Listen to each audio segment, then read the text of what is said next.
Harka fuune kan jirtu kabajamtoota daawwattoota keenya kun Dirree Miidiyaa irraa dabaree oduuti oduu kan isinitti himu sanyii cannaqaatii haga xumuraatti waliin tura.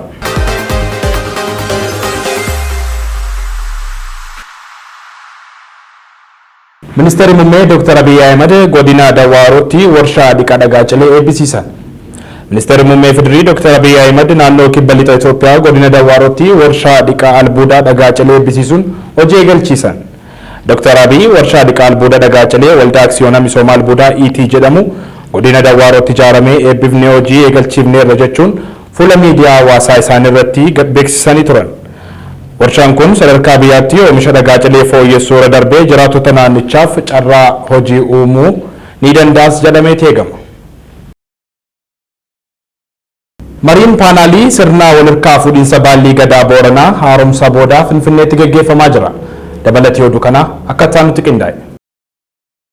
Mariin paanaalii sirna walirkaa fuudhinsa baallii gadaa Booranaa haaromsa boodaa marsaa 72ffaan magaalaa Finfinneetti gaggeeffamaa jiraachuun ibsame. Walirkaa fuudhinsa baallii gadaa Booranaa haaromsa boodaa marsaa 72ffaa sababeeffachuun mariin paanaalii magaalaa Finfinnee hoteela Iskaayilaatitti gaggeeffamaa jira. Maricha irratti hooggantuun biiroo aadaa fi tuurizimii Oromiyaa Aadde Jamiilaa Simbirruu, ministeera aadaa fi ispoortii Aadde Shawwiit Shaankaa, itti gaafatamaan waajjira pirezidaantii mootummaa naannoo Oromiyaa Dr. Abdullaaziz Daawud, abbootiin gadaa, haadholiin siinqee, gameewwanii fi qooda fudhattoonni biroon hirmaachaa jirus jedhame. Baalliin gadaa Booranaa erga abbaan gadaa yoo galgaloo deebisee haaromseen booda marsaa 72ffaaf qophiin taasifamaa jiraachuun himameera. Sirna walirkaa fuudhinsa baallii gadaa Booranaa 72ffaan godina Boorana Bahaa aanaa Areeroo Ardaa Jilaa Badhaasaatti Guraandhala 26 hanga 30tti bara 2017 kan gaggeeffamu ta'uunis eerameera. Sirni walirkaa fuudhinsaa kun fada fullaasaa irraa gara mardidaatti kan ce'u ta'uusaas ibsaniiru. Bulchiinsi yeroo Tigraay murteen qondaaltota waraana Tigraay fonqolchaa mootummaa ta'uu fi waliigaltee Piriitooriyaa badiirra akka buusu ibse. Dabalataa akka taanutti dhiyaata. Murteen gareen qondaalonni waraanaa Tigraay of keessaa qabu dabarse fonqolcha mootummaa ifateef waliigaltee Piriitooriyaa badiirra buusa jechuun pirezidaantiin bulchiinsa yeroo Bogeetaachoo Raddaa ibse. Gareen qondaaltota naannichaa of keessatti kan hammatee marii guyyootaaf taasisaa ture hordofuun ibsa guyyaa kaleessaa Maqaleetti baaseen bulchiinsi yeroo Tigraay akka haaraatti akka hundeeffamu murtii dabarsuu beeksiseera. Garichi ibsa kanaan bulchiinsi yeroo amma jiru itti gaafatamummaa sirnaan hin baanne jechuun dantaa qaamota birootiif meeshaa ta'ee tajaajilaa jira jedhan. Bulchiinsi yeroo aangoonni naannichaa dantaa ummataaf akka hin hojjenne taasisuun waakkannaa raawwachuun qaamota alaaf meeshaa ta'eeraas jedhaniiru. Kana malees bulchiinsi yeroo dadhabaa ta'uu eeruun yeroo aangoo dheereffachuuf yaalii taasisuun himataniiru. Sababa kanaan bulchiinsi yeroo dadhabaa fi mul'ata isaa kan irraanfate jechuun caasaa bulchiinsaa jijjiiruun barbaachisaa ta'uusaa ibsaniiru. Oduu kan hordofuun bulchiinsi yeroo ibsa baaseen ibsi maqaa aangoota olaanoo Tigraay jedhuun bahe galma isaa kan dogoggoree fi ergama humnichaaf kaayameen ala kan ta'edhas jedheera. Ibsichi fonqolcha mootummaa ifatee fi waliigaltee Piriitooriyaa badiirra kan buusudha jechuun qaamni seeraan hin beekamne bulchiinsa yeroo diiguun seera dhabdummaa babal'isuu fi raayyicha bittinneessuuf socho'aa jiraachuun himuun gochoonni akkasii kun fudhatama hin qabus jedheera. Gochaan kun kan hin baramne jechuun dhimma kana irratti mari'achuuf yaa'ee hatattamaa waamuu fi haalicha sakatta'uun ibsa akka kennu ibseera. Murtee kana hojiitti hiikuuf sochiin taasifamaa jiraachuu eeruun badiin inni hordofsiisuu hammaataa ta'uusaa eeruun hatattamaan akka dhaabbatus waamicha taasisanii jiru. Uwwisa wal jijjiirraa intarneetii babal'isuun bu'aa galmeessuun barbaachisaadha jedhame. Dabalataa akka taanutti dhiyaata. Biyyoota miseensa dhaabbata misooma mootummoota baha Afrikaa ta'an gidduutti uwwisa wal jijjiirraa intarneetii babal'isuun bu'aalee haarawaa galmeessuun akka barbaachisu ministeerri teekinooloojii fi innoveeshinii beeksise. Konfiraansiin misooma intarneetii bara 2025 naannawaa baha Afrikaatti bu'aalee bu'uuraalee misoomaa furuu fi furmaatilee jiran hojiirra oolchuu irratti xiyyeeffate gaggeeffameera. Miseensota gamtichaa gidduutti uwwisa wal jijjiirraa intarneetii babal'isuu qabeenyaa fi beekumsa waliin fayyadamuun bu'aawwan galmeessuun akka barbaachisaa ta'e Ministeer Deetaa Ministeeraa Dr. Yishuruun Alamaayyoo dubbataniiru. Biyyoonni miseensa gamtichaa imaammatotaa fi tarsiimolee waliin baafachuun investimentiiwwan bu'uuraalee misoomaa dijitaalawaa akka guddataniif gargaaras jedhaniiru. Daayirektarri olaanaan abbaa taayitaa kominikeeshinii Itoophiyaa obbo Baalchaa Reebaan gama isaaniitiin biyyoonni miseensota dhaabbatichaa guddina dinagdee dijitaalaa ariifachiisuu fi qooda fudhattoota adda duree qaban gabaa dijitaalaa ta'uuf hojjechuun irraa eegamas jedhaniiru. Humna beekumsaa daangaa walii qooduu guddisuu fi hidhaalee bu'uuraalee misoomaa tumsan furachuu caalmaatti cimsuun akka barbaachisu himuu ragaan ministeericharraa argame ni mul'isa.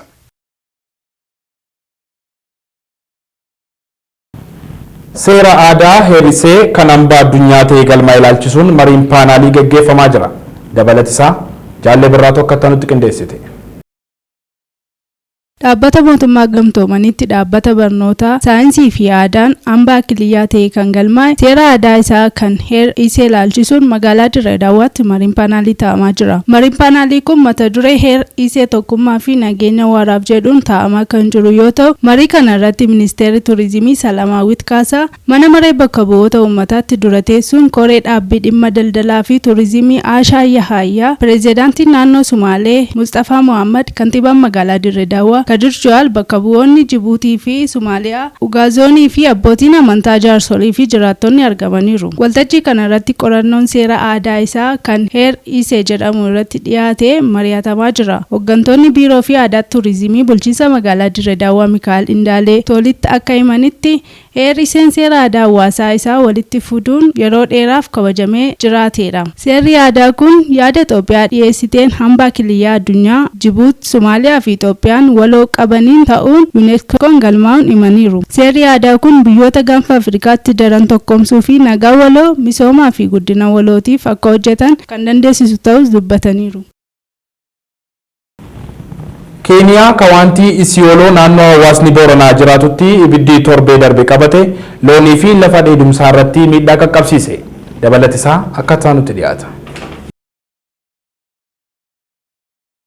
Keeniyaa naannoo hawaasni Booranaa jiraatutti ibiddi torbee darbe qabatee loonii fi lafarratti miidhaa qaqqabsiise. Bulchaan kutaa bulchiinsa Cirrabbaa obbo Roobaa Huseen ollaa tokko keessaa re'een 20 gubattee duuteetti jedhan. Horiin manaa kan mukatti hidhamanii turanis hunduu lubbuun akka hin baane himaniiru. Garuu lubbuun nama tokko balaa kanaan akka hin darbines dubbataniiru. Bulchaan kun ibiddi kutaa bulchiinsa lama keessatti qabate hamma yoonaa hin dhaabne jechuun dubbataniiru. Tajaajilli eegumsa bosonaa Keeniyaa fi hawaasni fannoo diimaa lafa ibiddi jiru kun qaqqaban illee ibiddi hin dhaabne jechuun dubbataniiru. Naannoo obbo Roobaan bulchan Cirrabaa keessaa gandoota 5 keessaa 4 ibiddi keessatti boba'aa jiru tokko qofaatu dhaamee jedhani. Gandooti Mataa Arbaa, Korbeessa, Mataa Gaalaa, Basaa jedhaman keessatti ibiddi kun akka jiru ibsaniiru. Mootummaan namoota naannoo ibiddaa kanatti dhaamsuuf yaalii taasisaa jiraniif nyaataa fi bishaan dhiyeessaa jiraachuu himaniiru. Haala kanaan ibiddi gara naannoo biraa seerichoo jiru dhaamee akka deebi'ee hin kaaneefis of eeggannoon taasifamaa jira jedhan. Lafti gubatee lafa horiin dheedan yeroo ta'u hektaarri 80,000 ol ibidda kanaanis manceeraa jedhanii obbo Roobaan. Cirrabaa keessatti horiin lafa dheedumsaa dabareedhaan bobbaafamuu jedhan. Warra amma achi keessatti baqatan bayyaannachiisaa jirra jechuun obbo Roobaan dubbataniiru. Kuufama bishaanii yeroo bonaa qofaa banamuu amma isaaniif bannee fayyadamaa jiru jedhan. Lafti gubachaa jiru lafa namoonni jiraatan yeroo ta'u yaaddoo waan qabaniif horii isaanii dhiisanii lafa fagootti baqachaa jirus jedhaniiru. Kanaaf ammoo aannanii fi foon horii kanarraa argatanis dhabaniiru jechuun dubbataniiru.